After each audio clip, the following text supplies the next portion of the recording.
हर सन्नाटे का एक शोर होता है, कुछ सुना कुछ अनसुना। बंद खिड़की, अ क्लोज्ड विंडो, इसी कहानी से लिया गया एक अंश। ओ साहब जी, ये इधर वाली खिड़की नहीं खोलना साहब जी, ये खिड़की भूल के भी नहीं खोलने का साहब जी, वरना। अरे वरना क्या थापा, रूम की खिड़की तो खोली है, कम से कम बाहर की फ्रेश एयर अंदर आएगी। अरे तुम तो खुली खिड़की ऐसे घूर रहे हो जैसे उधर से कोई भूत आके खा जाएगा हम लोगों को। भूत नहीं साहब जी, कुत्तों के रोने के अलावा इधर कुछ नहीं आता, बस आती है गंदी गंदी बस। ये खिड़की कभी नहीं खोलना साहब जी, कभी नहीं खोलना, मतलब कभी नहीं खोलना ये खिड़की। खिड़की हवाओं के आने जाने का रास्ता। घर की दहलीजों को शैतानी रूहें, बुरी आत्माएं लांघकर भीतर नहीं आती, मगर खिड़कियों के रास्ते कोई रोक टोक नहीं है। आज की कहानी दिल्ली के रहने वाले एक ब्लॉगर विकी वर्मा की है, जो दुनिया के कोने कोने में घूमकर ब्लॉग्स बनाता है। लेकिन पिछले 2 महीनों से विकी लॉकडाउन की वजह से गोवा के एक होटल में फंस के रह गया है। विकी के पैसे खत्म होने लगे थे, इसलिए वो महंगे होटल को छोड़कर किसी सस्ती जगह की तलाश में था। विकी की ये तलाश जल्दी ही पूरी हुई जब उसे पंजिम से कुछ दूर समुद्र के किनारे बने एक बहुत बड़े कॉटेज में कमरा मिल ही गया, वो भी बहुत कम कीमत पर। टेक 1। हेलो दोस्तों, मैं हूं आपका दोस्त और होस्ट विकी वर्मा। मैंने अपना पहले वाला होटल छोड़ दिया है और आ गया हूं गोवा के एक नए कॉटेज जिसका ओह शिट, क्या नाम था इस कॉटेज का? शानदार समुद्र का किनारा और वो अजीबोगरीब कॉटेज डिकोस्टा हाउस। विकी अपने आप को रोक ना सका और अपना गोप्रो कैमरा ऑन करके नेक्स्ट ब्लॉग को शूट करने लगा। टेक 2। हेलो दोस्तों, मैं हूं आपका दोस्त और होस्ट विकी वर्मा। दोस्तों, जैसा आप सब जानते हैं, पिछले 2 महीने से मैं लॉकडाउन की वजह से गोवा में स्टक होकर रह गया हूँ। लेकिन दोस्तों, हमारी डिजिटल जर्नी जारी है, इसलिए मैं आज आपको लेके आया हूँ एक नया कॉटेज डिकोस्टा हाउस में, जहाँ गोवा के बाकी बचे दिन आप मेरे साथ मिलकर बिताने वाले हैं। विकी खुश था मगर सरप्राइज्ड भी था कि एक महंगे कॉटेज का रूम उसे बहुत कम कीमत पर कैसे मिल गया, मगर उसका एक्साइटमेंट उसे समझने का मौका नहीं दे रहा था कि पुर्तगीज डिजाइन में बना वो डिकोस्टा हाउस, जिसे सैलानियों से भरा होना चाहिए था, खाली क्यों था और सिर्फ विकी को ही वो क्यों मिल गया। इतने बड़े कॉटेज की देखभाल करने के लिए सिर्फ एक आदमी था वहाँ, जिसका नाम था थापा। कम इन, दरवाजा खुला है थापा, आ जाओ। शाप अपन है थापा। अरे मुझे पता है थापा। वाह वाह वाह शाप जी, बिना देखे ही जान गए कि अपन है इधर, यानी कि सुपरवाइजर थापा। अरे कॉटेज में मेरे और तुम्हारे अलावा जब कोई दूसरा है ही नहीं, तो तुम्हारे सिवा यहाँ कौन आएगा? वाह शाप जी वाह, मान गया अपन आपके दिमाग को। अच्छा वो सब तो ठीक है, पहले ये बताओ इस रूम में पंखा क्यों नहीं लगाया है? I mean, ceiling fan. Vicky ने थापा से ऐसा क्या पूछ लिया था कि चाय की प्याली में दूध डालते डालते थापा का हाथ एकदम कांप सा गया। पंखा? हाँ, क्या तुम्हारे इस होटल में किसी को सीलिंग फैन की जरूरत नहीं पड़ती? Ceiling fan? अरे सीलिंग फैन का इधर क्या करेगा साहब जी, क्या जरूरत है? एसी है ना आपके रूम में साहब जी? अरे एसी तो है, मगर मेरा मन पंखे में सोने का है। तो सीलिंग फैन के बारे में पूछने भर से थापा इतना परेशान हो गया था जैसे विकी ने उसे अपने मौत का सामान मांग लिया हो। थापा तुम तो ऐसे हड़बड़ा रहे हो जैसे मैं इस पंखे से लटक कर मरने वाला हूँ। क्या बात कर रहे आप साहब जी, मरे आपके दुश्मन? हे पशुपतिनाथ, क्या इस आदमी को सब कुछ पता चल गया क्या? हेलो, ये अपने आप से क्या बातें किए जा रहे हो? कुछ नहीं साहब जी, वो मैं क्या बोलता हूँ कि मैं अपने मालिक को बोलूंगा कि इधर एक बढ़िया सा फर्स्ट क्लास टेबल फैन लगाने के लिए। Table fan? टेबल फैन और सीलिंग फैन के मुद्दे पर थापा और विकी की बातें अभी उलझी ही थीं कि थापा का ध्यान रूम की खुली खिड़की की तरफ गया। ओ साहब जी, ये इधर वाली खिड़की नहीं खोलना साहब जी, ये खिड़की भूल के भी नहीं खोलने का साहब जी, वरना। अरे वरना क्या थापा, रूम की खिड़की तो खोली है, कम से कम बाहर की फ्रेश एयर अंदर आएगी। अरे तुम तो खुली खिड़की ऐसे घूर रहे हो जैसे उधर से कोई भूत आके खा जाएगा हम लोगों को। भूत नहीं साहब जी, कुत्तों के रोने के अलावा इधर कुछ नहीं आता, बस आती है गंदी गंदी बस। ये खिड़की कभी नहीं खोलना साहब जी, कभी नहीं खोलना, मतलब कभी नहीं खोलना ये खिड़की। अरे लेकिन वो खिड़की, अरे लेकिन ये खिड़की नहीं साहब जी, वो क्या है ना कि खिड़की टूटी हुई है और सामने वाले कॉटेज में कोई रहता भी नहीं है, उजड़ा पड़ा है ना। भला उधर क्या देखना, इधर देखो साहब, आप इधर देखो। आहा, कितना बढ़िया पिक्चर लगा है। लेकिन वो उजाड़ कॉटेज है किसका? वो साहब अपने बड़े मालिक है ना, वो उनका है, पर वो इधर रहते नहीं ना, बाहर गांव रहते। चलो ठीक है, अभी चाय पी लिया ना आपने, अब अपन आपके खाने का बंदोबस्त करता है, एकदम फर्स्ट क्लास खाना आपके लिए लेके आता है, टेंशन नहीं करने का। ओ साहब जी, दरवाजा अंदर से बंद करके रखना, जंगली इलाका है ना साहब, खतरा रहता है इधर, समझ गया? ऐसा क्या था उस खिड़की के बाहर दिख रहे उस कॉटेज में, जो था तो डिकोस्टा हाउस के प्रीमाइसिस में ही, मगर उसके बारे में पूछते ही थापा परेशान हो गया। Something is fishy over here Vicky, लगता है इस बार मेरे सब्सक्राइबर को कुछ अनोखा मिलने वाला है। अरे हाँ, क्यों ना इसी सस्पिशियस डिकोस्टा हाउस पे ही इस बार का ब्लॉग बनाया जाए। इस पूरे रिजॉर्ट का एम्बियंस कितना अजीब है।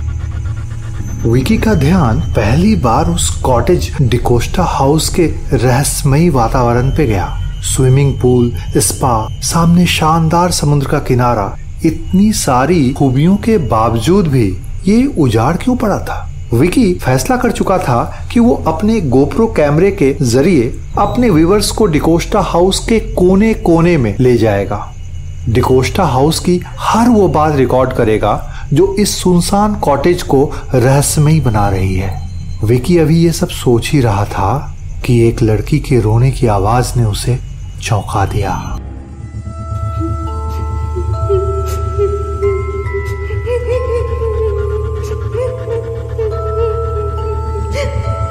कितनी अजीब आवाज है, लेकिन ये लड़की, ये आवाज तो खिड़की की दूसरी तरफ से आ रही है। देखता हूं, मगर थापा ने तो खिड़की खोलने से ही मना किया है। यार यहाँ कुछ तो गड़बड़ है। थापा और विकी के सिवा उस सुनसान कॉटेज में जब कोई नहीं था तो लड़की के रोने की आवाज कहां से आ रही थी? कहीं ये विकी का वहम तो नहीं था? शायद नहीं, क्योंकि इस बार रोने की आवाज एकदम साफ थी। विकी का कमरा जमीन से काफी ऊंचाई पे था। कुछ सोचकर विकी ने अपना कैमरा ऑन किया और आवाज की सच्चाई को समझने के लिए खिड़की को खोलने का फैसला किया।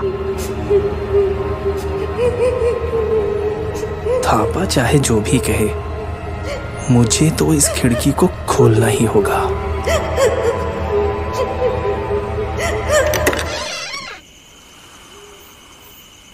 अरे यहाँ तो कोई है ही नहीं। ओ कहीं इस लॉकडाउन ने मेरे दिमाग का दही तो नहीं कर दिया। लड़कियां देखने को नहीं मिल रही हैं और उनकी आवाजें सुनाई पड़ने लगी हैं। कम ऑन विक्की, इससे पहले कि वो साला थापा आ जाए तो मुझे इस खिड़की को बंद कर देना चाहिए। विकी ने खिड़की को बाहर से वापस खींच के बंद करने के लिए जैसे ही हाथ को बाहर निकाला तो उसने जो देखा उससे उसका दिमाग हिल गया। उसे लगा कहीं वो सपना तो नहीं देख रहा। सामने कॉटेज में काफी रोशनी थी, ऐसा लग रहा था कोई पार्टी चल रही हो। लजीज खाने की खुशबू के साथ वातावरण में मध्यम मध्यम संगीत तैर रहा था।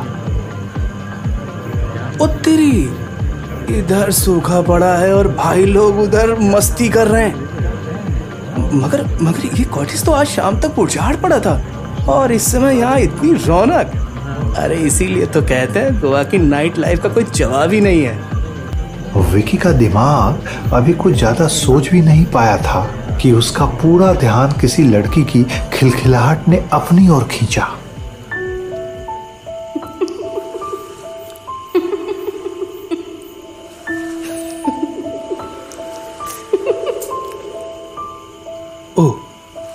ये कौन हंसा? ओ कितनी प्यारी आवाज है। शायद वो रही सामने सफेद गाउन में। ओ ये क्या, ये हवा में उड़ता कर्टेन बीच में आ रहा है, मैं उसका चेहरा नहीं देख पा रहा हूँ। कितनी दिलकश हंसी है। इसका चेहरा तो एक बार देखना बनता है विकी। लड़की की हंसी विकी को मदहोश कर रही थी। वो उसके चेहरे को अपनी आंखों में समा लेना चाहता था, मगर तभी नीचे से किसी के आने की आहट हुई। विकी ने हड़बड़ाकर खिड़की को वापस बंद किया और चुपचाप जाकर अपने बिस्तर पे लेट गया। आने वाला थापा था। ओ शाप जी, थापा हाजिर है आपकी खिदमत में। शाप जी, आपका डिनर रेडी है एकदम। शाप जी। अरे वाह, खाना आ गया। बहुत जोर की भूख लगी थी। अच्छा एक बात बताओ थापा, तुम यहाँ काम कब से कर रहे हो? आपून 10 सालों से इधर ही है शाप। पर शाप आप क्यों पूछ रहे? पर मैंने तो नेट पे पढ़ा कि ये होटल पिछले 10-12 सालों से बंद पड़ा था और अभी कुछ 2-3 महीने पहले ही रीओपन हुआ है। फिर तुमको 10 साल कैसे हो गए? विकी का ये सवाल सुनते ही थापा के चेहरे से मुस्कुराहट गायब हो गई और एक अजीब बेचैनी उसके चेहरे पर उभर आई। इस बार उसके जवाब में एक झुंझलाहट थी। अरे शाप जी, वो डिकोस्टा हाउस का एक ब्रांच काठमांडू में भी है। मैं उधर काम करता था।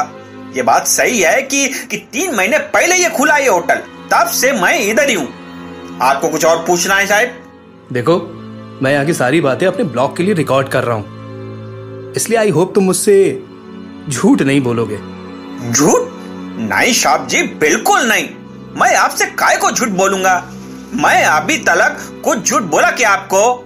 हाँ बोला, अभी बोला तुमने मुझसे झूठ कि इस डिकोस्टा हाउस में मेरे और तुम्हारे अलावा कोई नहीं रहता, जबकि खिड़की के उस तरफ वाले कॉटेज में मैंने अभी अभी एक पार्टी होते हुए देखी जहाँ एक खूबसूरत लड़की भी थी। खूबसूरत लड़की और शानदार पार्टी का जिक्र सुनते ही थापा का खून जैसे सूख गया। उसके पैर बुरी तरह कांपने लगे। थापा के डर को विकी ने अच्छी तरह से नोटिस किया। थापा बंद खिड़की को ऐसे देख रहा था जैसे सर कटी लाश देख रहा हो। क्या बोला साहब? कॉटेज में पार्टी? खूबसूरत लड़की? ऐसा नहीं हो सकता साहब, ऐसा नहीं हो सकता, ऐसा नहीं हो सकता। क्या नहीं हो सकता? क्या नहीं हो सकता? कुछ नहीं साहब, आप खाना खा लीजिए, मैं जाता है साहब, मेरे को बहुत जरूरी काम याद आ गया है। लेकिन आप वो बंद खिड़की दोबारा नहीं खोलना साहब जी, बिल्कुल नहीं खोलना। अचानक थापा को क्या हो गया था? क्या थापा कुछ छुपा रहा था? कौन थी वो लड़की जिसकी हंसी विकी को अपनी तरफ खींच रही थी? तो वहीं थापा सिर्फ उस लड़की का जिक्र सुनते ही डर से कांपने लगा था। हे पशुपतिनाथ, बहुत गलत हो गया। मुझे बड़े मालिक को बताना पड़ेगा। लेकिन ऐसा कैसे हो सकता है? चर्च के पादरी ने तो कहा था यहाँ सब ठीक है। हे पशुपतिनाथ, रक्षा करो। उजाड़ पड़े इस कॉटेज में अचानक इतने लोग कहां से आ गए? कौन थी वो लड़की जिसकी हंसी सुनकर ही विकी उसका दीवाना हो गया, जबकि खुद उसकी मंगेतर सपना दिल्ली में उसका इंतजार कर रही थी? चर्च के पादरी का क्या रहस्य हो सकता है? तो गाइस, आप सभी को गुड नाइट। इस तरह से इस कॉटेज का पहला दिन ओवर हुआ। अब हम जा रहे हैं सोने और आपसे मुलाकात होगी कल। तब तक के लिए अलविदा। ओह, बड़ी जोर की नींद लगी है बाबा। डिनर के बाद रात विकी उस मिस्टीरियस लड़की और उसकी हंसी के बारे में सोचता रहा। तभी ठीक रात के 12 बजे उसके रूम के बाहर कोई था। कभी डराने तो कभी गुदगुदाने वाली, कभी रोमांस तो कभी खौफ का एहसास कराने वाली ऐसी ही कहानियों का मजा लेने के लिए चैनल को सब्सक्राइब करके बेल आइकन दबाना ना भूलें। उफ, इतनी रात में कौन आ गया? इस समय तो थापा भी सो गया होगा। कौन है? होल्ड, पहले मुझे अपना कैमरा ऑन कर लेना चाहिए। कौन है? थापा होता तो मेरे पूछने पर जवाब जरूर देता। नहीं, मुझे इतनी रात में दरवाजा नहीं खोलना चाहिए।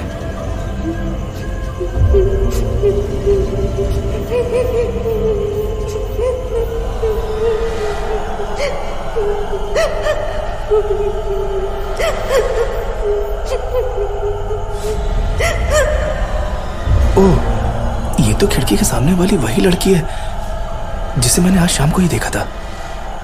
लेकिन वो यहाँ क्या करने आएगी, वो भी इतनी रात में?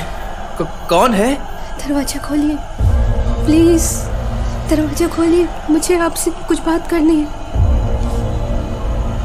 विकी अच्छी तरह से पहचानता था ये उस लड़की की आवाज थी जिसे वो देखने की चाहत रखता था। मगर वो रात के 12 बजे यहाँ क्यों आई थी? क्या चाहती थी वो लड़की विकी से? इन सारे सवालों का जवाब सिर्फ उस लड़की के पास था। इसलिए विकी ने दरवाजा खोलने का फैसला किया। अरे यहाँ तो कोई नहीं है। अरे यार विकी, 2 महीने में क्या हाल हो गया इस लॉकडाउन में। कहीं लड़की सपने में तो नहीं देखी थी? विकी ने तो लड़की की आवाज साफ सुनी थी। उसके पूछने पे लड़की ने जवाब भी दिया था। विकी तस्दीक कर लेना चाहता था कि बाहर कोई है तो नहीं, इसलिए उसने आगे बढ़कर इधर उधर देखा और जब उसे यकीन हो गया कि वहां कोई नहीं है तो वो वापस अपने रूम में आ गया। लेकिन अब वो बेचैन था। यार विकी, वो सच में मुझसे मिलने आई होती। क्या हो रहा है मुझे इस कॉटेज में? पहली बार एक अकेलापन महसूस कर रहा हूं मैं। लाइफ में पहली बार अकेलापन। खूबसूरत लड़की की यादों में बेचैन विकी अपने आप को अकेला महसूस कर रहा था। मगर इस समय वो अकेला नहीं था, कोई और भी था उस कमरे में जिसकी निगाहें विकी को अजीब तरह से घूर रही थीं। इस कदर अकेलापन, उफ, जैसे कोई नहीं है मेरा इस दुनिया में। कोई भी नहीं है। मेरा भी कोई नहीं है इस दुनिया में। कौन है? वही लड़की, वही खूबसूरत लड़की जिसे एक निगाह देखने के लिए विकी की नजरें तरस रही थीं। उसके पीछे सर झुकाए खड़ी थी। आप अंदर कब आ गई पता ही नहीं चला। तुम मतलब मेरा मतलब आप खड़ी क्यों हैं? बैठिए ना। विकी सपने को हकीकत बनते देख रहा था। ऐसा लग रहा था उसका दिल उछलकर सीने से बाहर आ जाएगा। उम्मीद से ज्यादा खूबसूरत वो लड़की जो देखने में विदेशी लग रही मगर बोलचाल से एकदम इंडियन। वो पास में रखी चेयर पे बैठ गई। लड़की उदास थी और कुछ परेशान भी।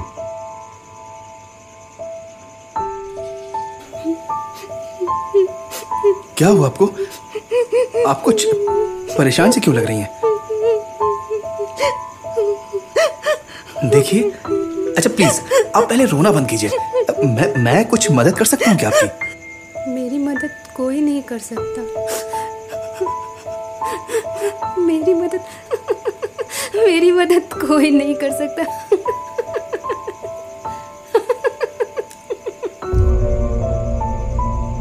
वो लड़की अजीब हरकतें कर रही थी। विकी को याद आया कि उसके थर्मस की कॉफी अभी गर्म होगी और कॉफी लड़की के मूड को इस समय हल्का कर सकती है। ये सोचकर उसने एक तरफ रखे थर्मस को उठाया कि तभी उसे कुछ लोगों का शोर सुनाई दिया। ये बाहर इतने सारे लोग, अरे शायद ये वही लोग हैं जो अभी शाम को पार्टी में भी थे। अरे ये कहाँ चली गई? लड़की वहां से जा चुकी थी। विकी दौड़कर बाहर गया मगर वहां कोई नहीं था। विकी ऐसा फील कर रहा था जैसे किसी भूखे से उसका निवाला छीन लिया गया हो। इस घटना के बारे में सोचते हुए विकी की आंख लग गई और ठीक रात के 2 बजे। निकलो बाहर। मैं कहता हूँ बाहर निकलो। बाहर निकलो। क्या छुपा बैठा है? बाहर निकल। छुपे कहाँ बैठे हो? बाहर तो निकलो। बाहर निकल you bloody. Come out you bloody bastard. अरे यार, ये लोग चिल्ला क्यों रहे हैं? लगता है इन लोगों ने ज्यादा ही पी ली है। सब बेवड़े हैं साले। खिड़की के बाहर से आती हुई उन तेज आवाज को विकी ने काफी देर तक बर्दाश्त किया मगर जब बाहर से आते शोर में कोई कमी नहीं आई तो अंदर क्या कर रहा है? बाहर निकल। You bloody bastard, come out. बाहर निकल। बाहर आओ तो सबक सिखाएं तुमको। क्या छुपा बैठा है? बाहर निकल। नहीं, इन सालों में सबक सिखाना ही पड़ेगा। बाहर निकल। विकी ने गुस्से में खिड़की खोली, मगर जो देखा वो बेहद खौफनाक था। 9 सर, कटे हुए 9 सर उसके सामने लटक रहे थे। कटे सरों की आंखें गुस्से से लाल थीं।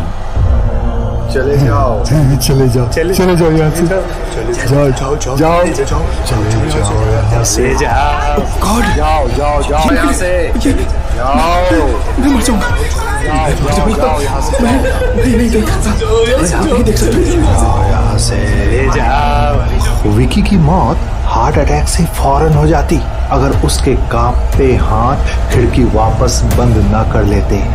विकी चीख रहा था, बदहवास था। दरवाजा खोलो साहब जी।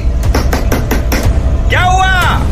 क्या हुआ साहब जी? दरवाजा खोलो, दरवाजा खोलो साहब जी।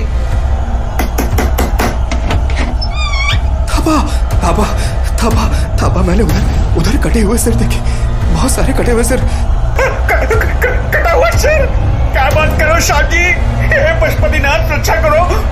और वो खिड़की काहे को खोला साहब जी? बाहर से आती उनकी आवाजें सुनकर थापा, वो मुझे यहाँ से जाने के लिए कह रहे थे।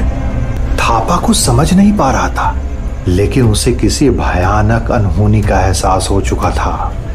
इसलिए उसने विकी से कहा, साहब अपन एक बात बोलता हूँ आपसे, आपको अब यहाँ से जाना चाहिए।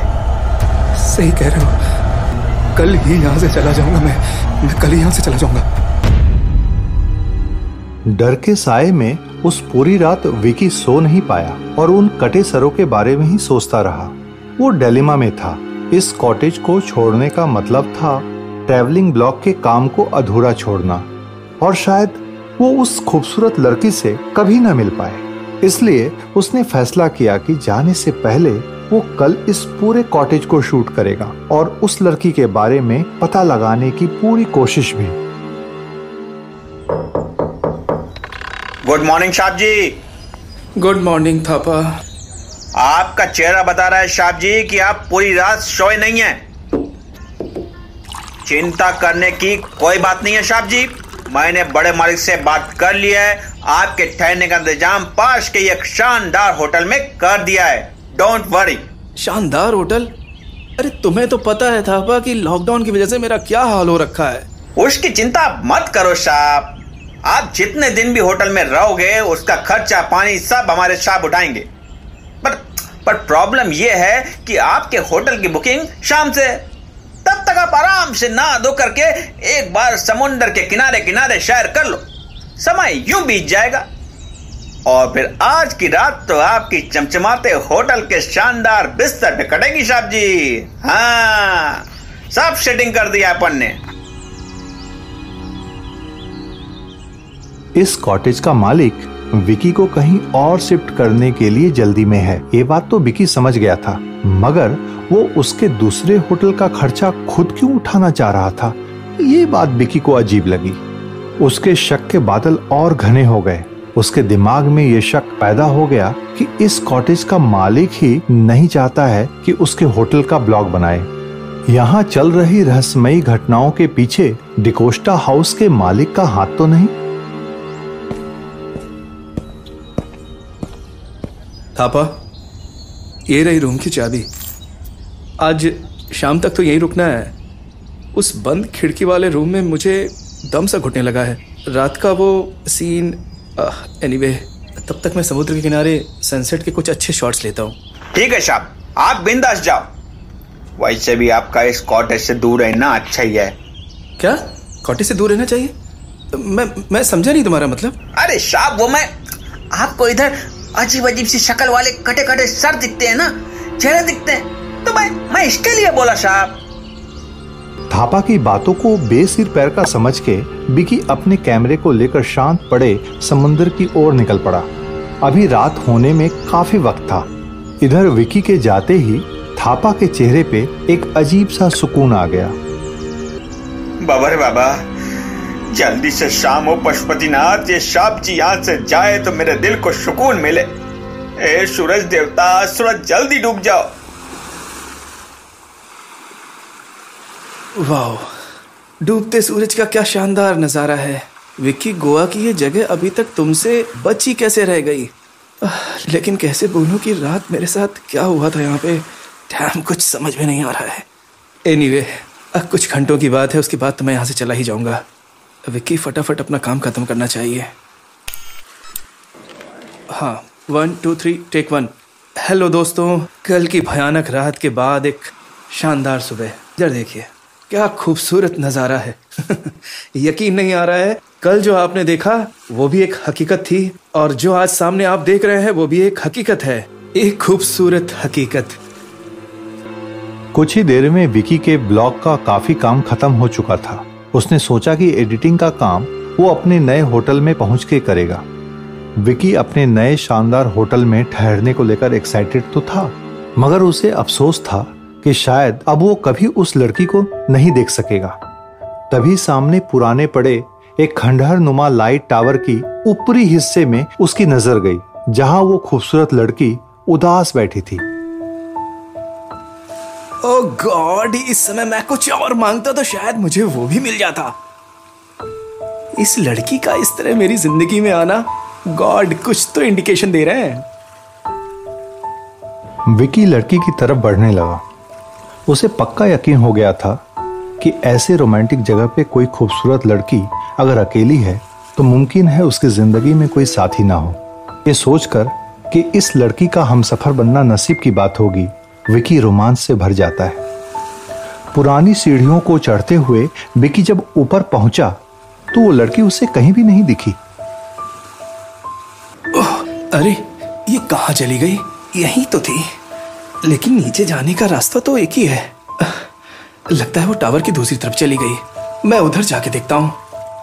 विकी ने टावर के हर हिस्से में उस लड़की को ढूंढने की कोशिश की, मगर वो कहीं नहीं थी। विकी बेचैन होने लगा था। तभी उसको लड़की की हंसने की आवाज सुनाई दी।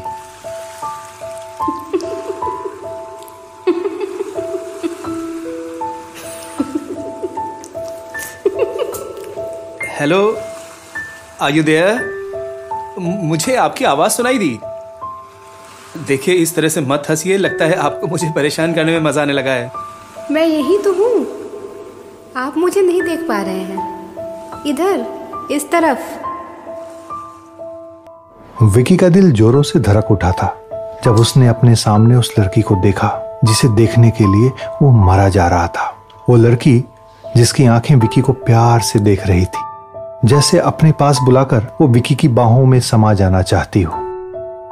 लेकिन ये क्या, लड़की ऊंचे टावर के छज्जे पर बिना किसी डर के खड़ी थी।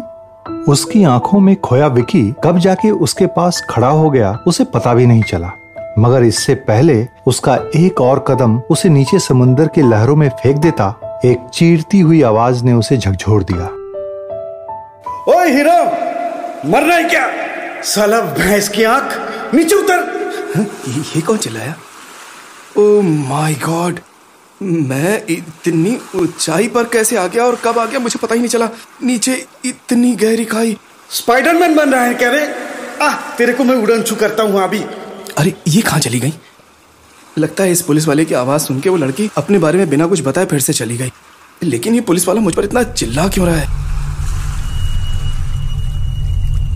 शायद पुलिस वाले की आवाज सुनकर लड़की वहां से जा चुकी थी। विकी जब नीचे उतरा तो वो पुलिस वाला उस पे भड़क उठा। इधर आने को तेरे को परमिशन किसने दिया? गुड इवनिंग सर, मैं एक ट्रैवलिंग ब्लॉगर हूँ। घूम घूम के खूबसूरत और शानदार प्लेसेस के वीडियोस बनाता हूँ। मैं इसीलिए यहाँ पे। शानदार बोले तो ब्यूटीफुल। ये जगह तेरे को ब्यूटीफुल लगा? इधर का बोर्ड नहीं देखा? यहाँ आने का मतलब है मौत को दावत देना, self invitation of death. Sorry sir, मैं आपकी बात का मतलब नहीं समझ पा रहा हूँ।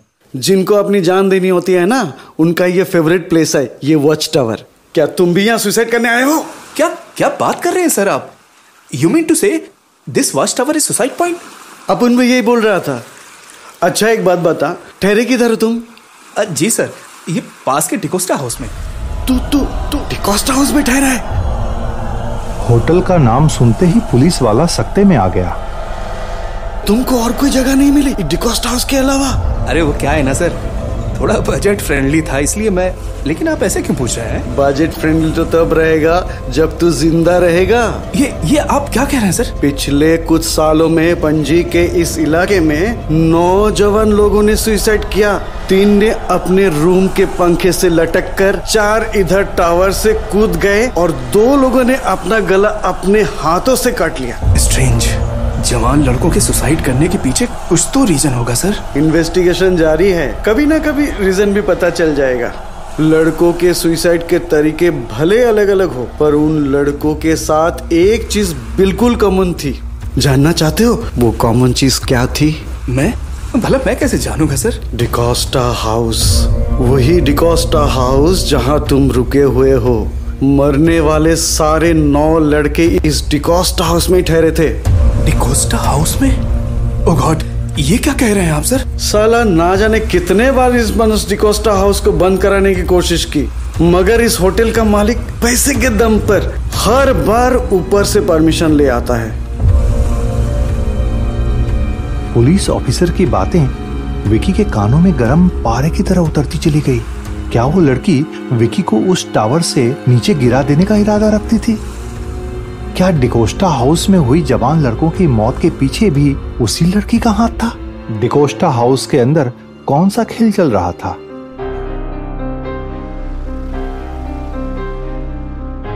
डिकोस्टा हाउस वापस पहुंचते विकी को रात हो गई। विकी अब उस जगह पर एक पल भी नहीं रुकना चाहता था। वो डरा हुआ था, मगर फिर भी उस लड़की की उदास शक्ल उसके दिमाग से नहीं जा रही। वहां से जाने से पहले उसने अपना कैमरा ऑन किया और तो गाइस, वीडियो के इस हिस्से में इस कॉटेज को एक्सप्लोर करने का ये आखिरी व्लॉग है। इसके बाद मेरे गोवा के रेस्ट ऑफ डेज किसी और शानदार होटल में बीतने वाले हैं, जहां हर तरह की फैसिलिटीज होंगी, रौनक होगी, गोवा की नाइट लाइफ, लॉट्स ऑफ मस्ती, लॉट्स ऑफ फन, और हाँ, सीलिंग फैन भी होगा। फिर भी गाइस, मैं किसी को बहुत ज्यादा मिस करूंगा, बहुत ज्यादा मिस। मैं भी आपको बहुत मिस करूंगी।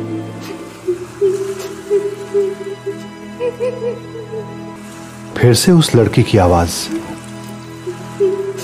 रूम का दरवाजा खुला हुआ था और वो लड़की दहलीज पे खड़ी होकर रो रही थी। ओह, आप? बिलीव मी, मैं आपके बारे में ही सोच रहा था। मैं जा रहा हूँ, मगर जाने से पहले तुमसे, मेरा मतलब है, मैं आपसे मिलना चाहता था, आपको देखना चाहता था। विकी ने पास पड़ी चेयर पे लड़की को बैठने का इशारा किया। वो चुपचाप चेयर पर जाकर बैठ गई। विकी को ऐसा लगा जैसे लड़की उसे कुछ कहना चाहती है, अपने बारे में कुछ बताना चाहती है। उसकी झिझक को तोड़ते हुए विकी ने कहा, मैं यहाँ से जाने वाला हूँ। क्या मैं आपके साथ इस प्यारे से मोमेंट को अपने कैमरे में शूट कर सकता हूँ? If you don't mind. उस लड़की के साथ वीडियो शूट करने का ये एक अच्छा मौका था, जिसे विकी अपने हाथों से नहीं खोना चाहता था। कैमरा पहले से ऑन था। विकी ने उसे ट्राइपॉड पे लगाकर लड़की को फ्रेम किया और कुर्सी खींचकर उसके सामने बैठ गया। मुझे पता है तुम मुझसे कुछ कहना चाहती हो, लेकिन एक झिझक आपको ऐसा नहीं करने दे रही। मुझे अपना फ्रेंड समझिए, एक सच्चा दोस्त समझिए। वो लड़की विकी से शायद ऐसा ही कुछ अपनापन चाहती थी। वो और इमोशनल हो गई।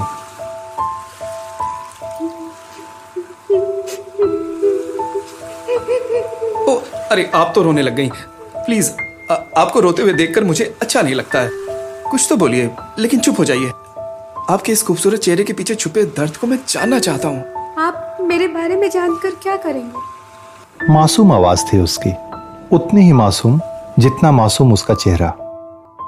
देखिए, एक दोस्त को दूसरे दोस्त के हर सुख दुख के बारे में पता होना चाहिए। आपका उस रात यहाँ आना और बिना कुछ कह चले जाना, आज शाम को वाच टावर पे हुई हमारी अधूरी और छोटी सी मुलाकात, शायद वक्त भी हमें दोस्त बनाना चाहता है।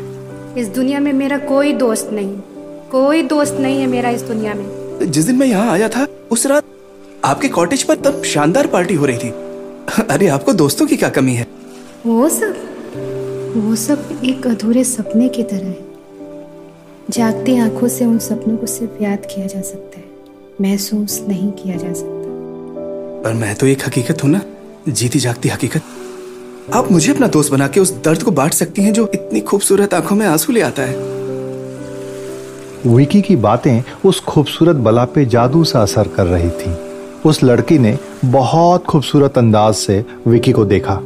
एक पल के लिए विकी उसकी झील सी आंखों में खो गया, सब भूल गया कि वो कौन है, कहां से आया है और थोड़ी देर में इस कॉटेज को छोड़कर उसे कहां जाना है। ओह, एक अजीब सी कशिश है इन आंखों में। मैं अपने आप को बंधा हुआ सा महसूस क्यों कर रहा हूं? फियांसे सपना के पहले विकी 2 लड़कियों के साथ लिव इन में रहता था, मगर किसी लड़की के प्रति उसने पहले कभी ऐसा अट्रैक्शन फील नहीं किया था। इधर किसी की आहट पे लड़की की आंखें झपकी तो विकी भी जैसे होश में आया। मुझे जाना होगा। लेकिन आपने अपने बारे में तो अभी भी कुछ नहीं बताया। मुझे आपके बारे में सब कुछ जानना है।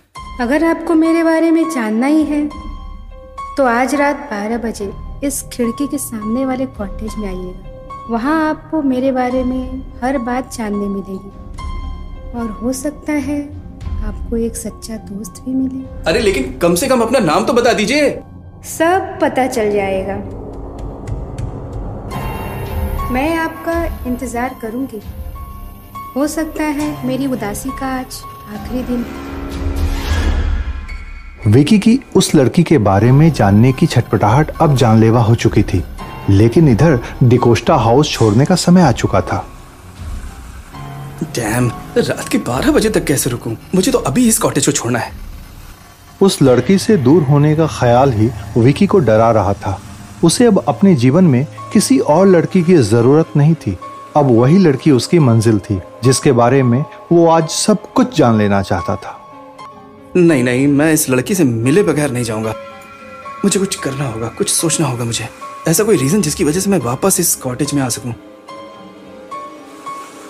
विकी ने अपना ट्राइपॉड निकाला और उसे धीरे से अपने बेड के नीचे खिसका दिया। शायद वो रात में इसी ट्राइपॉड के बहाने डिकोस्टा हाउस वापस आना चाहता था।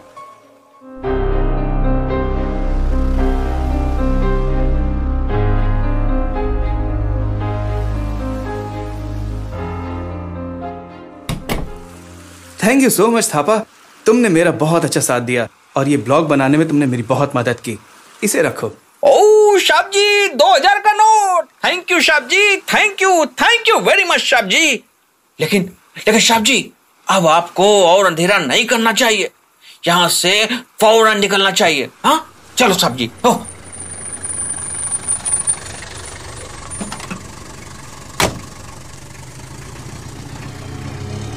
ओ पशुपतिनाथ जी, शब की रक्षा करना बाबा, शब की रक्षा करना। विकी पे ऐसा क्या खतरा था जिसका एहसास थापा को था? उधर टैक्सी में अपने नए होटल की तरफ बढ़ते हुए विकी के मन में कुछ और चल रहा था। ड्राइवर साहब, आप जरा कार इधर साइड में रोकेंगे? मैं इधर ही उतरूंगा। ओए साहब जी, अपना होटल तो यहाँ से 5 किलोमीटर दूर है। अभी इतने खाए को रुकना। यहाँ के ढाबा शाबा में तो बियर शेयर भी नहीं मिलती और मेरा घाटा हो जाएगा 16। अरे कोई बात नहीं, आप ये 500 का नोट रखिए। मैं जरा इस पुराने ढाबे में चाय पीना चाहता हूँ।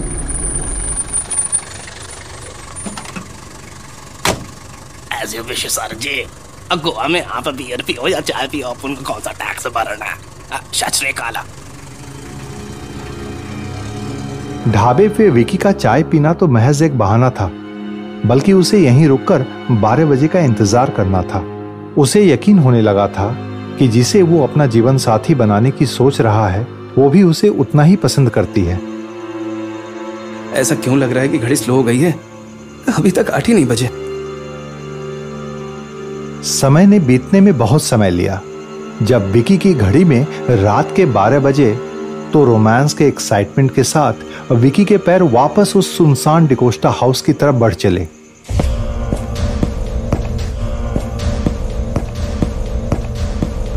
उसे भरोसा था कि रूम में छुपाया गया ट्राइपॉड को वापस लाने के बहाने कॉटेज में आना उस पर कोई शक पैदा नहीं करेगा। वो रहा सामने डिकोस्टा हाउस। कुछ ही मिनटों में रात के 12 बज जाएंगे। मुझे सबसे पहले थापा से मिलना होगा। कम से कम उसे किसी तरह का शक ना हो कि मैं वापस यहाँ किसी इंटेंशन से आया हूँ। अरे ये क्या है? कॉटेज का मेन गेट तो इस वक्त भी खुला हुआ है। कहीं थापा किसी प्रॉब्लम में तो नहीं? विकी के दिमाग में थापा का ख्याल आया। उसके जाने के बाद थापा डिकोस्टा हाउस में अकेला था। इससे पहले कि विकी का दिमाग उसे लंबा दौड़ाता, उसने थापा को किसी से मोबाइल पे बात करते सुना। शायद वो अपने मालिक से बात कर रहा था। ओह सर, खतरा टल गया सर। हाँ, कॉटेज खाली हो चुका है सर। वो वीडियो वाला साहब तो यहाँ से शाम को ही चला गया था। हाँ साहब, हाँ साहब, हाँ जी सर। नहीं सर, आपने जो कहा था सब बंदोबस्त कर दिया सर। इस बार कोई गड़बड़ नहीं सर, ना कोई गड़बड़ नहीं सर। इस बार कोई गड़बड़ नहीं होगी? ये थापा कौन से गड़बड़ की बात कर रहे हैं? यार विकी, कुछ तो खेल चल रहा है इस डिकोस्टा हाउस में जिसे तुम... खैर, मुझे अब इन सब बातों से क्या लेना देना। मुझे सबसे पहले अपना ट्राइपॉड रूम से हासिल करना होगा, उस बंद खिड़की वाले रूम से।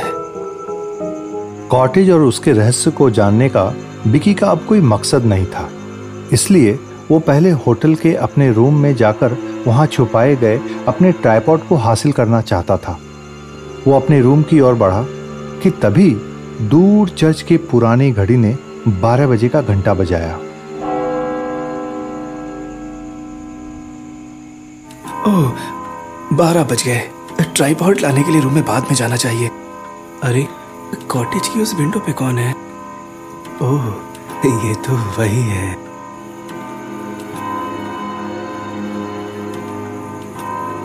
विकी का ध्यान डिकोस्टा हाउस के सुनसान कॉटेज की खिड़की पे चला गया। वहां उसने अपने सपनों की उस लड़की को देखा जिससे मिलने वो डिकोस्टा हाउस वापस आया था।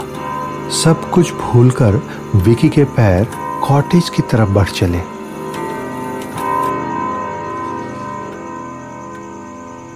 ठीक 12 बजे हैं। मुझे अंदर जाना होगा, लेकिन कैसे? दरवाजा तो बंद है। Anyway, you have to enter inside the cottage Vicky. लेकिन रात के इस समय दरवाजे को नॉक करना ये सही रहेगा कि नहीं? अरे, लेकिन ये दरवाजा तो... कॉटेज का पुराना यूरोपियन स्टाइल का solid wooden double swing door एक हल्की चरमराहट के साथ अपने आप खुल गया।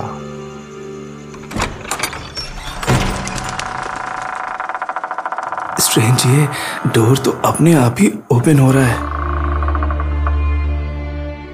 विकी की उम्मीद से अलग अंदर गजब की रोशनी थी। मदहोश कर देने वाली भीनी भीनी खुशबू उस एम्बियंस को और शानदार बना रही थी।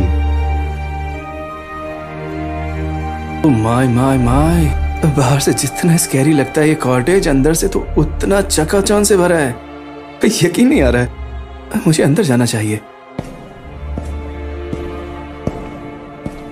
विकी अंदर बढ़ा। करीनी से सजी हुई क्लासिक क्रॉकरी का सेट, महंगी पेंटिंग, कीमती कारपेट और आलीशान फर्नीचर विकी उस कॉटेज के अंदर जो देख रहा था उस पे यकीन करना मुश्किल था। Mind blowing Vicky, I have never ever seen such a beautiful house in my life. इतनी रिच लोकेशन, इसे तो शूट करना चाहिए। विकी को अपने गोप्रो कैमरे की याद आई जिसे उसने अपने सीलिंग बैग में रखा था। विकी ने कैमरा को ऑन किया और उस पूरे कॉटेज को शूट करना शुरू किया।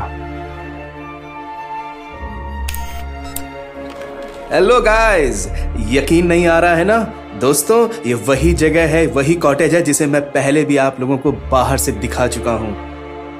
आज अंदर से देखिए, है ना कितना शानदार और मिस्टीरियस भी।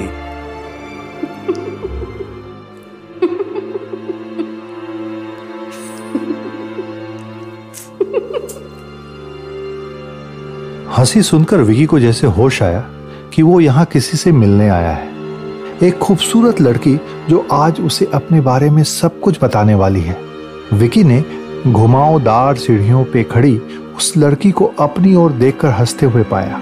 कयामत लग रही थी वो।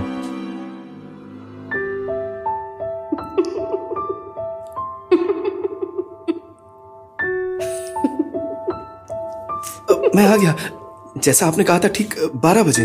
देखिए ना, अभी 12 बजे हैं। तो मेरे पास आइए ना, वहां क्यों खड़े हैं?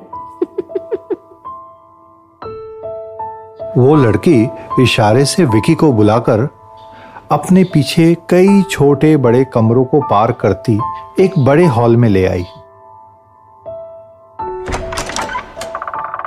इतना बड़ा कॉटेज, और आप अकेली? इतना बड़ा कॉटेज, इतना बड़ा, और मैं अकेली? लेकिन मैं तो इस पूरी दुनिया में सदियों से अकेली हूँ। लेकिन क्यों? मतलब आप जैसी खूबसूरत लड़की, आपका साथ पाने वाला तो एक लकी पर्सन होगा, और इतने खूबसूरत चेहरे पर इतनी उदासी क्यों? इफ यू डोंट माइंड, क्या मैं जान सकता हूँ कि आपकी हंसी के पीछे इतना दर्द क्यों है? विकी उस लड़की के पीछे जाकर खड़ा हो गया था। उसकी बात सुनकर लड़की पलटी और प्यार भरे अंदाज में विकी से बोली, 2 दिनों में इतना कुछ जान गए आप मेरे बारे में? कुछ भी तो नहीं, बल्कि मैं जानना चाहता हूँ कि आप कौन हैं, और इस कॉटेज में आप अकेली रहती हैं या आपके साथ आपकी फैमिली? आई मीन, थापा ने आपके बारे में मुझसे छुपाया क्यों? अब मुझे आपके बारे में कुछ भी नहीं पता, सिवाय इसके कि आप बहुत खूबसूरत हैं।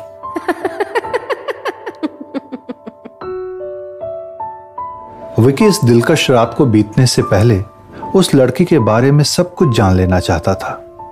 कभी हंसने और कभी रोने वाली वो लड़की आज रहस्य बनके उसके सामने खड़ी थी। वो लड़की विकी से बोली, जेनिफर के पिता एक इंडियन थे और माँ एक जर्मन। जेनिफर के पिता ने उसकी माँ का साथ कभी नहीं छोड़ा, हर सुख दुख में उसका साथ दिया। जेनिफर चाहती थी उसका जीवन साथी एक इंडियन हो, मगर वो गलत साबित हुई। उसको धोखा देने वाला उसका प्रेमी एक इंडियन ही था। आज से 11 साल पहले इसी कॉटेज में जेनिफर के एंगेजमेंट का रिसेप्शन था। जब उसे पता चला कि उसका हबी उसे चीट कर रहा है, वो उसके पैसों के लिए उससे शादी कर रहा है, उसने जेनिफर से कभी सच्चा प्यार किया ही नहीं। उस दिन जेनिफर की शादी ही नहीं टूटी, बल्कि उसका दिल भी टूट गया। दुनिया से नफरत हो गई, हर एक आदमी उसका दुश्मन हो गया। लेकिन इन सब बातों का आपकी लाइफ में क्या इंपॉर्टेंस? आई मीन, आपकी उदासी का जेनिफर और उसके धोखेबाज पति से क्या लेने देना? मैं वही जेनिफर हूँ। क्या? वही जेनिफर? लेकिन वो जेनिफर 11 साल बाद वापस इस कॉटेज में क्यों? एक बार फिर से अपने पुराने जख्मों को कुरेदने के लिए, उदासी और तड़प को और बढ़ाने के लिए। लड़की का रहस्य और गहरा होने लगा था। कोई अपनी उदासी, अपनी तड़प को क्यों भला बढ़ाना चाहेगा? यही सब बातें सोचकर विकी ने उससे पूछा, लेकिन इन सब बातों से आपको क्या मिलने वाला है? एक उम्मीद कि मुझे कभी ना कभी एक सच्चा प्यार करने वाला मिलेगा। उसी कॉटेज, उसी जगह जहां मेरा दिल किसी ने बुरी तरह से तोड़ा था। विकी पिछली सारी घटनाओं को आज की इस कहानी से जोड़ने की कोशिश कर रहा था, मगर जोड़ना तो दूर, सब उलझता हुआ ही दिख रहा था। विकी का ध्यान कैमरे की लो होती बैटरी पे गया, जिसे उसने चेंज करते हुए लड़की से पूछा, लेकिन इस तरह से तो सिर्फ आप अपने आप को दुख पहुंचा सकती हैं, और अपने आप को दुख देकर आपको क्या हासिल होने वाला है? एक अकेलापन, एक सुकून। देखिए, रोइए नहीं, मैं आपके अकेलेपन को दूर करने के लिए कुछ भी कर सकता हूँ। मेरा अकेलापन कोई दूर नहीं कर सकता। मैं कर सकता हूँ, क्योंकि मुझे प्यार हो गया है आपसे। इतना प्यार कि अगर आपको पाने के लिए मुझे इस दुनिया में अपनी सबसे प्यारी चीज भी छोड़नी पड़े तो मैं छोड़ दूंगा।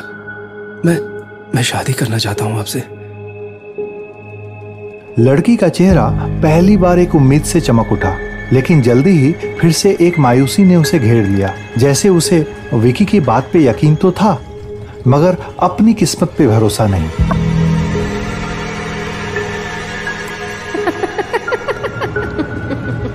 शादी शादी करना चाहते हैं आप उससे? सच में शादी करना चाहते हैं? फिर तो आपको मरना होगा। शादी के लिए ये कैसी शर्त थी? क्या लड़की विकी से कोई खेल खेल रही थी या मजाक? मरना होगा? आप ये कैसा मजाक कर रही हैं मेरे साथ? मेरी आंखों में देखिए, क्या आपको मेरी बातें मजाक लग रही हैं? लड़की की नीली झील सी आंखों में विकी खो सा गया। उसे अपना पूरा जिस्म सिमटकर उस लड़की की गहरी आंखों में समाता हुआ महसूस हुआ। विकी अब इस दुनिया में नहीं था, अब वो किसी और दुनिया में था। नहीं, ये एक मजाक नहीं, सच्चाई है। मैं तो सिर्फ तुमको पाने के लिए ही जी रहा था। अगर तुमको पाने के लिए मरना भी पड़े तो मैं मरने के लिए तैयार हूं। मैं मरने के लिए तैयार हूं जेनिफर, मैं तैयार हूं। तो आओ, तुम और हम मिलकर एक हो जाएं।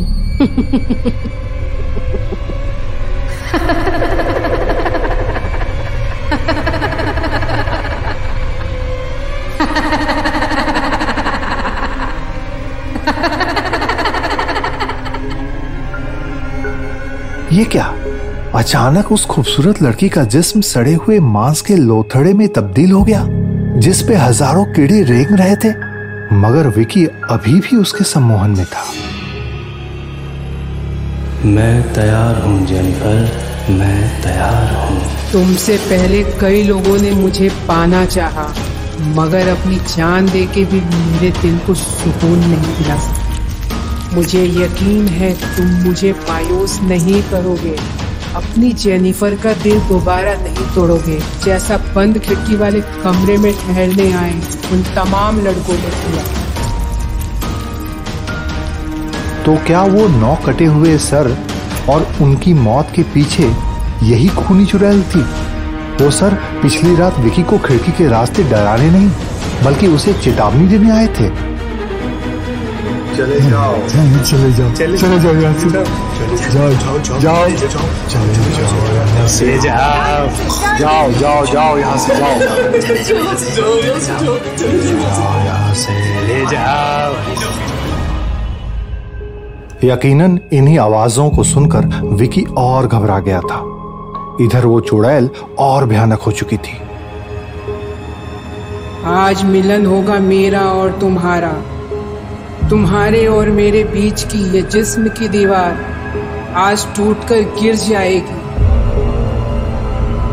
उस चुड़ैल के नुकीले दांत बाहर निकले और विकी की गर्दन को दबोचने के लिए झपटे कि तभी विकी का फोन बज उठा।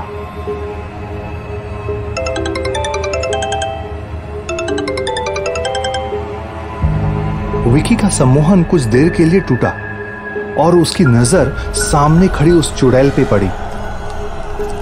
नहीं, उफ, ये भयानक चेहरा, नीचे हटो। नहीं, ओ गॉड, नहीं, कहाँ आ गया? ये तो कोई शैतानी जगह है। विकी को पूरा कॉटेज उजाड़ दिखा। वो चमचमाती रोशनी, आलीशान फर्नीचर सब गायब थे। सीलन और दुर्गंध हवा में बसी थी। विकी वहां से अपनी जान बचा के भागा। ओ गॉड, आज नहीं बचूंगा, मुझे बाहर जाना होगा, लेकिन हर तरफ तो अंधेरा है, कहीं कुछ दिखाई नहीं दे रहा। ओ गॉड, यहाँ से बाहर कैसे निकलूं? विकी ने अपने कैमरे की लाइट जलाई तो सामने दरवाजे से उसे बाहर जाने का रास्ता दिखा। एक के बाद एक कई कमरों को पार करते हुए विकी हॉल में जा पहुंचा। बाहर जाने का दरवाजा सामने देखकर उसने बाहर की तरफ तेजी से कदम बढ़ाए कि अचानक उसका पैर किसी चीज से टकराया और वो मुंह के बल गिर पड़ा। उसका कैमरा उसके हाथों से छिटककर दूर जा चुका था। ओ गॉड, बुरी तरह से गिर गया हूं, लेकिन मुझे बाहर जाना होगा। ओ नहीं, वो चुड़ैल फिर से। जेनिफर दोनों हाथों को हवा में उठाए उसके ठीक सामने हवा में तैर रही थी। बाहर जाने का दरवाजा उसके बिल्कुल पीछे था। विकी अपने बचाव के लिए बस एक मौका चाहता था। उसने झटके से दूर पड़े अपने कैमरे को उठाया और उसकी तेज फ्लैश को जेनिफर के आंखों में मारा।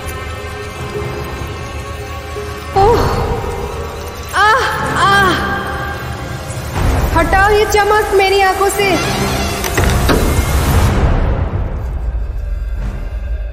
विकी को मौका मिल चुका था। वो कॉटेज का भारी भरकम दरवाजा खोलकर बाहर आ गया।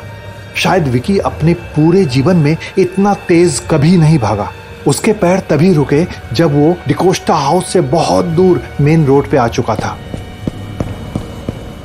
ओ गॉड, कितना खौफनाक चेहरा था उस पे साजनी का। ओ गॉड, मैं यहाँ कभी नहीं आऊंगा। मुझे कोई ना कोई गाड़ी गोवा तक लिफ्ट जरूर दे देगी, लेकिन इतनी रात में दूर दूर तक तो कोई नहीं दिख रहा। सन्नाटा दूर दूर तक फैला हुआ था। समुद्र का शोर, कुत्तों की रोने की आवाज और घना अंधेरा। तभी विकी के कानों में फिर से वही रोने की आवाज आई।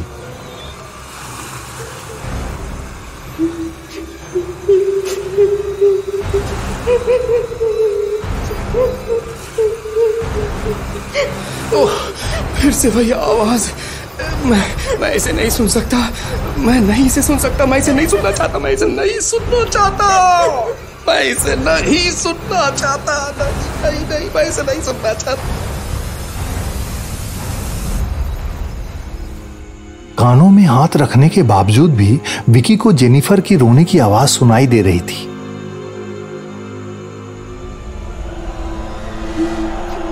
नहीं, मैं नहीं सुनना चाहता। मुझे नफरत हो गई है तुमसे। नफरत हो गई है मुझे तुम्हारी आवाज से, तुम्हारे रोने से, तुम्हारे हंसने से। मुझे नफरत हो गई है। वो आवाज उसे पागल बना रही थी, अपनी तरफ खींच रही थी।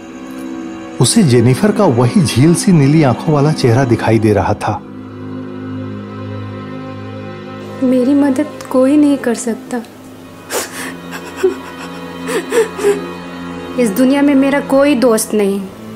मैं तो इस पूरी दुनिया में सदियों से अकेली हूँ। शादी करना चाहते हैं आप मुझसे? सच में शादी करना चाहते हैं? तो आओ, तुम और हम मिलकर एक हो जाएं। विकी के दिमाग की नसें फटने लगी। अनजान ताकत उसे अपनी ओर खींच रही थी। अचानक से विकी का शरीर अकड़ गया और आंखें किसी सम्मोहन में बंध गईं। उसके पैर फिर से उस कॉटेज की ओर बढ़ने लगे। उसके होंठ कुछ बड़बड़ा रहे थे। मैं आपकी मदद करूंगा। मैं करूंगा शादी आपसे। हमारे तुम्हारे मिलन को अब कोई नहीं रोक सकता। कोई नहीं रोक सकता। विक्की वापस आ चुका था, उसी डिकोस्टा हाउस के उसी भूतिया कॉटेज के सामने। अब उसे कोई कंफ्यूजन नहीं था कि आगे उसे करना क्या है। कॉटेज की खिड़की पे खड़ी जेनिफर बड़े प्यार से विक्की को निहार रही थी।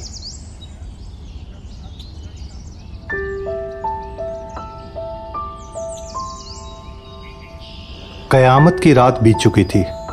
अगली सुबह थापा अपने काम पे लगा था कि तभी उसका ध्यान उजाड़ कॉटेज के खुले हुए गेट की तरफ गया, जो सालों से बंद पड़ा था। डरा हुआ थापा जब कॉटेज में गया तो वहां उसने विकी को देखा, मगर एक लाश के रूप में। फांसी पे लटक गया शार्क। ये भी मर गया शार्क। विकी कॉटेज के उसी चमचमाते झूमर पे लटक रहा था। पास में ही उसका कैमरा ऑन पड़ा था। डिकोस्टा हाउस में 10वीं मौत हो चुकी थी। जेनिफर विकी को अपने साथ ले जा चुकी थी, मगर इस बार उस खौफनाक कॉटेज और वहां हुई पिछली मौतों का रहस्य विकी के कैमरे में कैद हो चुका था।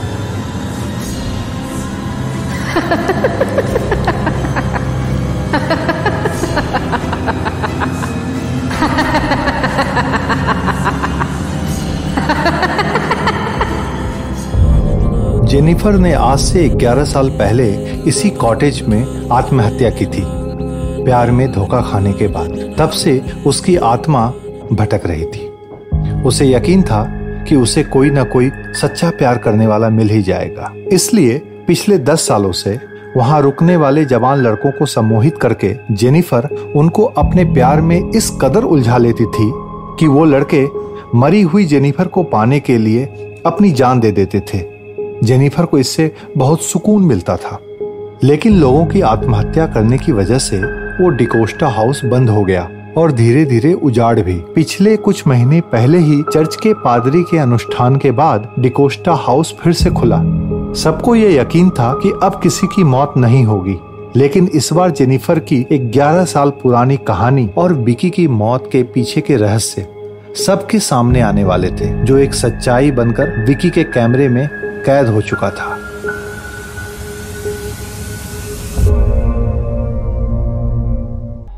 कभी डराने तो कभी गुदगुदाने वाली, कभी रोमांस तो कभी खौफ का एहसास कराने वाली ऐसी ही कहानियों का मजा लेने के लिए चैनल को सब्सक्राइब करके बेल आइकन दबाना न भूलें।